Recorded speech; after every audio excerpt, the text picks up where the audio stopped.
ಹಾಗೆಯೇ ಇದೇ ವಿಚಾರಕ್ಕೆ ಸಂಬಂಧಪಟ್ಟ ಹಾಗೆ ಮತ್ತಷ್ಟು ಅಪ್ಡೇಟ್ಸ್ ಆ್ಯಂಡ್ ಅನಾಲಿಸಿಸ್ ನೀಡ್ತಾರೆ ನನ್ನ ಕಲೀಗ್ ಕೃಷ್ಣ.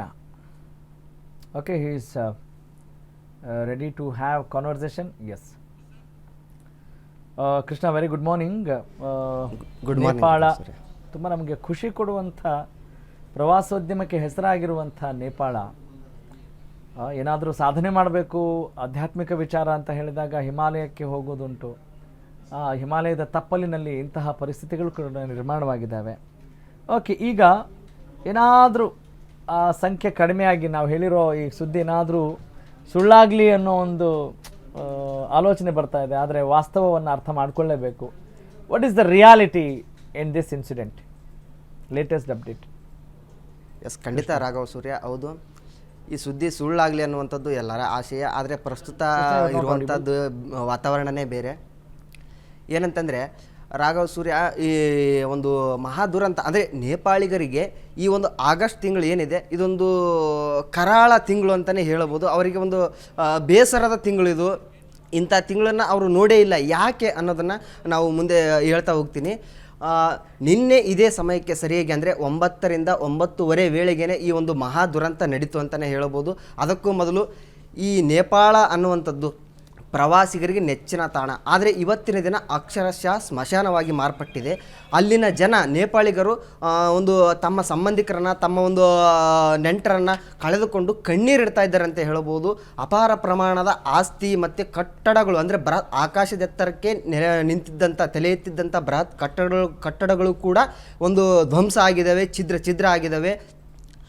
ಇದೀಗ ಅಂದರೆ ಇವತ್ತಿಗೆ ಈ ಕ್ಷಣಕ್ಕೆ ಬಂದಂಥ ಅಪ್ಡೇಟ್, ಅಶ್ವವೇಗ ನ್ಯೂಸ್ಗೆ ಸಿಕ್ಕಂಥ ಅಪ್ಡೇಟ್ನ ಪ್ರಕಾರ ಸುಮಾರು 165ಕ್ಕೂ ಹೆಚ್ಚು ಜನರು ಮೃತಪಟ್ಟಿದ್ದಾರೆ ಅನ್ನುವಂಥ ಮಾಹಿತಿ ಇದೆ. 1000ಕ್ಕೂ ಹೆಚ್ಚು ಜನರು ಒಂದು ನಾಪತ್ತೆಯಾಗಿದ್ದಾರೆ, ಕಣ್ಮರೆಯಾಗಿದ್ದಾರೆ ಅನ್ನುವಂಥ ಮಾಹಿತಿ ಕೂಡ ಲಭ್ಯವಾಗಿದೆ ಅಂತ ಹೇಳ್ಬೋದು ರಾಘವ ಸೂರ್ಯ. ಹಾಗಾದರೆ ಈ ಒಂದು ಮಹಾ ದುರಂತಕ್ಕೆ, ಘನಘೋರ ದುರಂತಕ್ಕೆ, ಈ ಒಂದು ಪ್ರವಾಹಕ್ಕೆ, ಫ್ಲಡ್ ಆಗೋದಕ್ಕೆ ಕಾರಣ ಏನು ಅನ್ನುವಂಥದ್ದನ್ನು ನೋಡೋದಾದರೆ, ಆ ಒಂದು ಚೀನಾ ಮತ್ತು ಒಂದು ನೇಪಾಳದ ಗಡಿ ಭಾಗದಲ್ಲಿ ಟಿಬೆಟ್ ಪ್ರದೇಶದಲ್ಲಿ ಒಂದು ಮೈದುಂಬಿ ಹರಿಯುವಂಥ ಒಂದು ನದಿ ಇದೆ. ಯಾವುದು ಅಂತಂದರೆ ಲಂಡೇಕೋಲ್ ಅನ್ನುವಂಥ ನದಿ ಒಂದು ತನ್ನ ಮೈದುಂಬಿ ಹರಿತಾ ಇರುತ್ತೆ. ಆ ಒಂದು ನದಿಯು ಏನಾಗಿದೆ, ಹೆಚ್ಚಿನ ಮಳೆ ಬಂದಿದ್ದರಿಂದ ಆ ನದಿ ಏನಾಗಿದೆ, ಆ ನದಿಗೆ ಅಡ್ಡಲಾಗಿ ಒಂದು ತಡೆಗೋಡೆಯನ್ನು ನಿರ್ಮಾಣ ಮಾಡಲಾಗಿದೆ. ಈ ಒಂದು ತಡೆಗೋಡೆಗೆ ಒಂದು ಹಿಮದ ಬಂಡೆ ಆಗಿರ್ಬೋದು ಅಥವಾ ಭೂಕುಸಿತ ಆಗಿರ್ಬೋದು, ಕೆಲವೊಂದು ಬಂಡೆಗಳಾಗಿರ್ಬೋದು ಬಂದು ಏನೋ ಆ ಒಂದು ನದಿಯ ಅರಿವಿಗೆ ತಡೆ ಮಾಡಿರ್ತವೆ, ಸ್ಥಗಿತಗೊಂಡಿರ್ತವೆ. ಅದರಿಂದ ಈ ಒಂದು ನದಿ ಕೂಡ ತನ್ನ ಅರಿವನ್ನು ತಾತ್ಕಾಲಿಕವಾಗಿ ಸ್ಥಗಿತ ಮಾಡಿರುತ್ತೆ. ಇತ್ತೀಚೆಗೆ ತಾನೇ ಒಂದು ನೇಪಾಳದಲ್ಲಿ ಒಂದು ರಣಭೀಕರ ಮಳೆ ಉಂಟಾಗುತ್ತೆ. ರಣಭೀಕರ ಮಳೆಯಿಂದಾಗಿ ಈ ಒಂದು ಲಂಡೇಕೋಲ್ ಅನ್ನುವಂಥ ತಡೆಗೋಡೆ ಡ್ಯಾಮ್ನ ಒಂದು ನೀರಿನ ಮಟ್ಟ ಕೂಡ ಹೆಚ್ಚಾಗಿರುತ್ತೆ ಅಂತ ಹೇಳ್ಬೋದು ರಾಘವ ಸೂರ್ಯ. ಮನುಷ್ಯ ಆಗಲಿ ಅಥವಾ ಒಂದು ಪ್ರಕೃತಿ ಆಗಲಿ ಒಂದು ತಕ್ಕ ಮಟ್ಟಿಗೆ ಒತ್ತಡವನ್ನು ತಡೆದುಕೊಳ್ಬೋದು. ಅದಕ್ಕೂ ಮೀರಿ, ತನ್ನ ಸಾಮರ್ಥ್ಯಕ್ಕೂ ಮೀರಿ ಒತ್ತಡವನ್ನು ಯಾವುದು ಪ್ರಕೃತಿ ಆಗಲಿ ಮನುಷ್ಯ ಆಗಲಿ ತಡೆದುಕೊಳ್ಳೋದಕ್ಕೆ ಸಾಧ್ಯನೇ ಇಲ್ಲ. ಅದಕ್ಕೆ ಉದಾಹರಣೆ ನೇಪಾಳದ ಈ ಒಂದು ಮಹಾ ದುರಂತ ಅಂತ ಹೇಳ್ಬೋದು.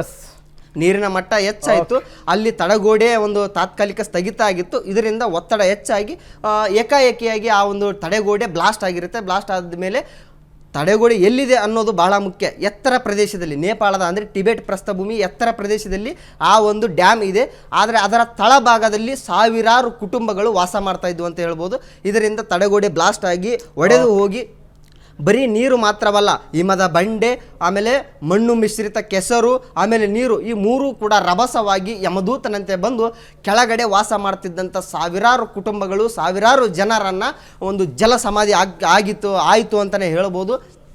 ಇದಕ್ಕೆ ಆ ಒಂದು ನೇಪಾಳದ ಒಂದು ಪ್ರಾಥಮಿಕ ವರದಿ ಏನು ಹೇಳುತ್ತಪ್ಪ ಅಂತಂದರೆ, ಅಲ್ಲಿನ ಅವೈಜ್ಞಾನಿಕವಾಗಿ ನಿರ್ಮಾಣವಾಗಿರುವಂಥ ಕಟ್ಟಡಗಳು, ರೆಸಾರ್ಟ್ಗಳಾಗಿರ್ಬೋದು, ಇವುಗಳು ಕೂಡ ಒಂದು ಇದೆ ಅಂತ ಹೇಳ್ಬೋದು. ಆದರೆ ನೈಜ ಕಾರಣ ಅಲ್ಲಿನ ಒಂದು ಯಾವುದು ನೇಪಾಳದ ಒಂದು ವಿಪತ್ತು ನಿರ್ವಹಣಾ ಪ್ರಾಧಿಕಾರ ಗಂಭೀರ ಆರೋಪ ಯಾರ ಮೇಲೆ ಮಾಡ್ತಾ ಇದೆ ಅಂತಂದರೆ ಚೀನಾ ಮೇಲೆ ಮಾಡ್ತಾ ಇದೆ.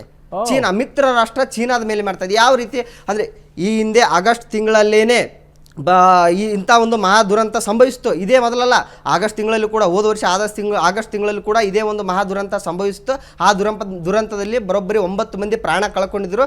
ಆವಾಗ ಚೀನಾ ಮತ್ತು ನೇಪಾಳದ ನಡುವೆ ಒಂದು ದ್ವಿಪಕ್ಷೀಯ ಒಪ್ಪಂದ ಆಗಿತ್ತು. ಅವಾಗ ಏನು ಒಪ್ಪಂದ? ದ್ವಿಪಕ್ಷೀಯ ಒಪ್ಪಂದ ಆಗಿತ್ತು. ದ್ವಿಪಕ್ಷೀಯ ಒಪ್ಪಂದದಲ್ಲಿ ತಕ್ಷಣವೇ ಏನಾದರೂ ಅಂದರೆ cross bordering real time data sharing ಅನ್ನುವಂಥ ದ್ವಿಪಕ್ಷೀಯ ಒಪ್ಪಂದದ ಮೂಲಕ ಒಪ್ಪಂದದ ಮೂಲಕ ಒಂದು ಮಾತುಕತೆ ನಡೆದಿತ್ತು. ಆ ವೇಳೆ ಇಂಥ ಒಂದು ಮುನ್ಸೂಚನೆ ಕಂಡು ಬಂದರೆ ಚೀನಾ ಏನಿದೆ ತಕ್ಷಣವೇ ನೇಪಾಳಕ್ಕೆ ಒಂದು ಮಾಹಿತಿಯನ್ನು ರವಾನೆ ಮಾಡಬೇಕು ಅನ್ನುವಂಥದ್ದು ಕೂಡ ಅಲ್ಲಿ ಮಾತುಕತೆ ಆಗಿತ್ತು. ಆದರೆ ಚೀನಾ ನಮಗೆ ಯಾವುದೇ ಮಾಹಿತಿ ಕೊಟ್ಟಿಲ್ಲ. ಈ ದುರಂತಕ್ಕೆ ಚೀನಾ ಕೂಡ ಒಂದು ರೀತಿಯ ಕಾರಣ ಅನ್ನುವಂಥದ್ದು ನೇಪಾಳದ ಒಂದು ವಿಪತ್ತು ನಿರ್ವಹಣಾ ಪ್ರಾಧಿಕಾರ ಕೂಡ ಗಂಭೀರವಾಗಿ ಆರೋಪ ಮಾಡಿದೆ ಅಂತ ಹೇಳ್ಬೋದು. Raghav Surya, thank you Krishna for your detailed analysis and information.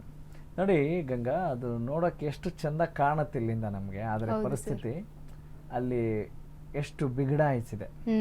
ಹೌದು, ನಿಜ. ಮೃತಪಟ್ಟಂಥವರ ಆತ್ಮಕ್ಕೆ ಶಾಂತಿ ಸಿಗಲಿ, ಹಾಗೆಯೇ ಇನ್ನಷ್ಟು ಜನರ ರಕ್ಷಣೆ ಆಗಲಿ, ಸುರಕ್ಷಿತವಾಗಿರುವಂಥ ಒಂದು ಪ್ರಯತ್ನ ಎಲ್ಲರ ಕಡೆಯಿಂದ ನಡೀಲಿ. ಲೋಕ ಸುಖಿನೋ ಭವಂತು ಅಂತ ಹೇಳ್ತಾರೆ.